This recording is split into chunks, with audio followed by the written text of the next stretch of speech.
بسم اللہ الرحمن الرحیم۔ السلام علیکم ناظرین۔ قیامت سے پہلے انتہائی آخری وقت میں جنوب کی طرف سے ایک نہایت فرحت افزا ہوا چلے گی، جس کے سبب ہر صاحب ایمان شخص کی بغل میں ایک درد اٹھے گا اور وہ اپنی فضیلت کے حساب سے مرنا شروع ہو جائیں گے، یعنی جو جتنا زیادہ نیک ہوگا وہ اتنی جلدی فوت ہو جائے گا۔ جب تمام اہل ایمان اس دنیا سے ختم ہو جائیں گے تو اس وقت دنیا پر حبشہ والوں کا غلبہ ہو جائے گا اور پوری دنیا پر ان کی ہی حکومت ہوگی۔ صحیح بخاری و مسلم میں روایت ہے کہ حبشہ والوں کی جب حکومت آئے گی تو وہ خانہ کعبہ کو گرا دیں گے اور حج موقوف ہو جائے گا۔ اس وقت قرآن مجید فرقان حمید دلوں، زبانوں اور کاغذوں سے اٹھا لیا جائے گا۔ خدا ترسی، حق شناسی، خوف آخرت لوگوں کے دلوں سے ختم ہو جائے گا اور شرم و حیا جاتی رہے گی۔ لوگ راستوں پر گدھوں اور کتوں کی طرح زنا کریں گے۔ حضرت ابو ہریرہ رضی اللہ تعالی عنہ سے روایت ہے کہ رسول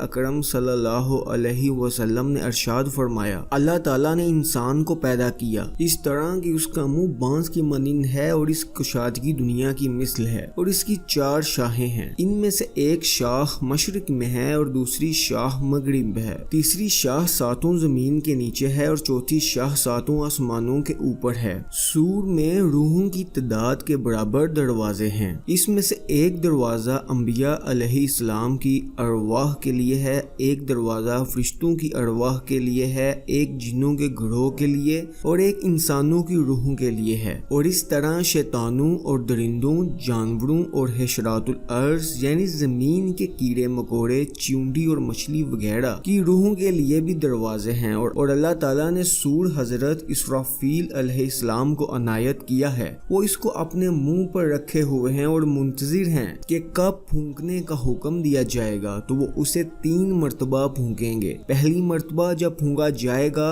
تو ان لوگوں کے علاوہ جن کو اللہ تعالیٰ چاہے گا اور مخلوقات جو آسمانوں اور زمین میں ہے سب کے سب ڈر جائیں گے، اور اللہ تعالیٰ حضرت اسرافیل علیہ السلام کو حکم دے گا اور وہ اس کو پھونک دیں گے تو پہاڑ چمکدار ریت کی طرح ہو جائیں گے، آسمان جوش مارے گا اور سخت گردش میں آئے گا اور زمین جنبش میں آئے گی، جس طرح کے پانی میں کشتی طوفان کے دوران ہچکولے کھاتی ہے۔ حاملہ عورتیں بچے گرا دیں گی اور دودھ پلانے والی عورتیں بچوں کو دودھ پلانا بھول جائیں گی، لڑکے بوڑھے ہو جائیں گے اور شیطان بھاگ جائیں گے، یہاں تک کہ وہ زمین کے کناروں پر آئیں گے تو فرشتے ان سے ملیں گے، ان کے منہ پر ماریں گے اور انہیں واپس لے جائیں گے۔ اللہ تعالیٰ نے فرمایا کہ نیدا کا یعنی قیامت کا دن ایسا دن ہے جس دن تم پیٹ پھیر کر بھاگو گے اور زمین پھٹ جائے گی اور لوگ آسمان دیکھیں گے تو ان پر ستارے ٹوٹیں گے، آفتاب میں گہن ہوگا،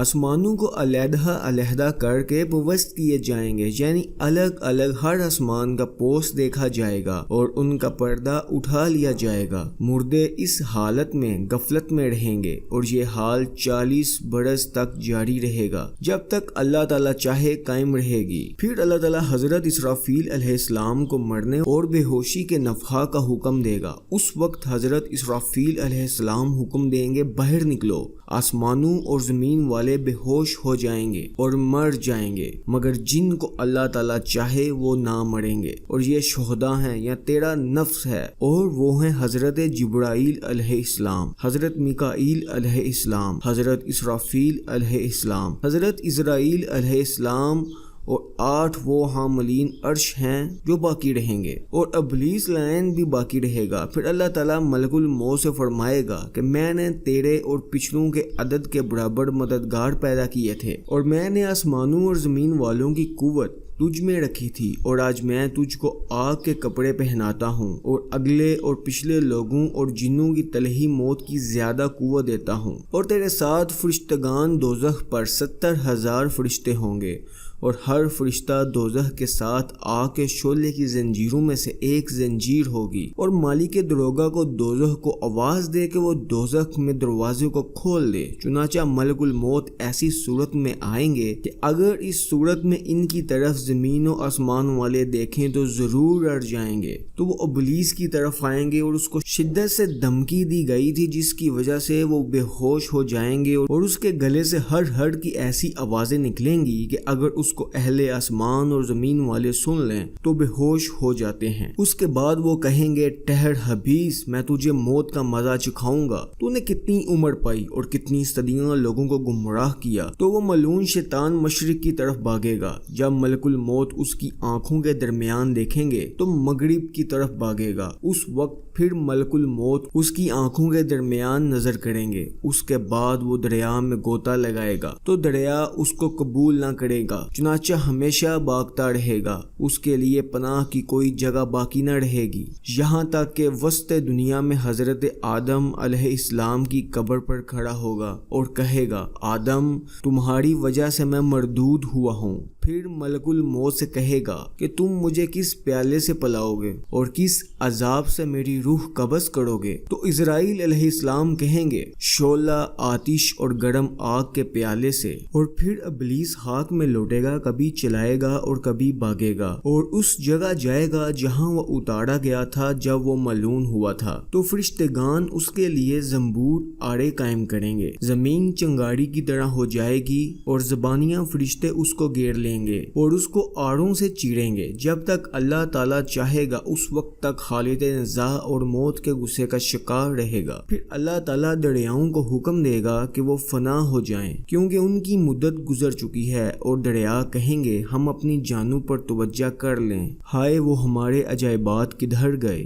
اس کے بعد ملک الموت ان پر ایک سخت چیخ مارے گا تو ان کے نشانات بھی مٹ جائیں گے گویا وہ کبھی تھے ہی نہیں۔ پھر پہاڑوں کو حکم دیا جائے گا کہ وہ فنا ہو جائیں، اس لیے کہ ان کی مدت بھی ختم ہو چکی ہے، چنانچہ وہ کہیں گے کہ ذرا ہم اپنی جانوں پر توجہ کر لیں، ہائے ہمارے حلقے کے درخت اور درختوں کی جمعیت کہاں ہے اور ہمارے پودے کہاں ہیں؟ کہ ملک الموت ان پر ایک سخت چیخ مارے گا تو وہ پگھل جائیں گے، اور پھر زمین کو حکم دیا جائے گا کہ فنا ہو جاؤ، تمہارا وقت ختم ہو چکا ہے۔ زمین کی دیواریں گر پڑیں گی، پھر ملک الموت آسمان پر چڑھے گا اور اس پر ایک چیخ مارے گا تو اس کے سورج اور چاند کو گرہن لگے گا اور ستارے بے نور ہو جائیں گے۔ اللہ تعالیٰ ملک الموت سے فرمائے گا کہ میری مخلوق میں اب کون باقی بچا ہے؟ تو ملک الموت کہیں گے کہ میکائیل علیہ السلام۔ اللہ تعالیٰ کہے گا کہ اس کی روح قبض کرو، چنانچہ وہ اس طرح پھر فرمائے گا کہ اسرافیل علیہ السلام کی روح نکالو، تو وہ ان کی بھی جان قبض کر لے گا۔ پھر اللہ تعالیٰ ملک الموت سے فرمائے گا کہ وہ جنت اور دوزخ کے درمیان مر جائے، تو ملک الموت بھی وہیں مر جائیں گے۔ پھر اللہ تعالیٰ فرمائے گا کہ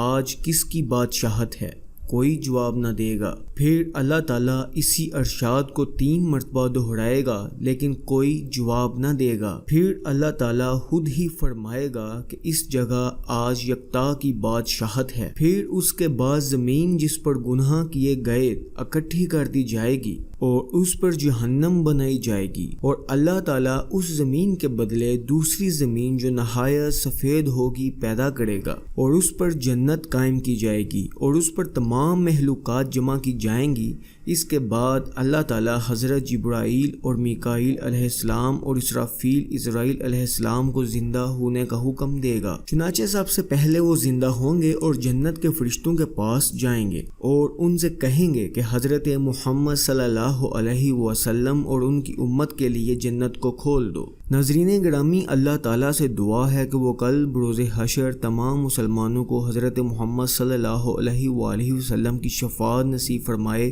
اور تمام مسلمانوں کو جنت میں اعلیٰ مقام عطا فرمائے۔ اللہ نگہبان، اللہ حافظ۔